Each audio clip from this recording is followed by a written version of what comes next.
Mana Navoiy seni sovchi qo'yibdi. Bu nonni sotib seni boqoleydimi yo'qmi? Yurchi sifatini olaylik. Sani kimligingni bilmay qolgandir-da bu. Keli sani eshigingni taqillatadimi? Yurchi qani gaplashamiz. Assalomu alaykum. Kelinglar. Va alaykum. Kecha onangni uyimga sovchi qo'yib yuboribsan. Kimligimni bilasanmi? Nega menga ish olib yubording sovchini? Sen mana bunaqa Navoiyxonani mintasini qursan ham menga teng kela olmaysan. Tushundingmi?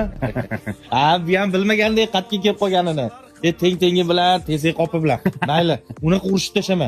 Kambag'allik ko'ynini ortma deyishgan. Maylimi bir narsa so'rasam sizlardan? Sazing bo'lmasin, so'ra. Yahudiylar boyligi, mansabiga qarab qiz berib qiz chiqarishar ekan. Nasroniylar chiroyiga qarab qiz berib qiz chiqarishar ekan. Arablar bo'lsa nasl nasabiga qarab qiz berar ekan. Musulmonlar bo'lsa taqvosiga qarab qiz berar ekan. Siz o'shanda qaysi toifadansiz hozir? Siz o'shanda qaysi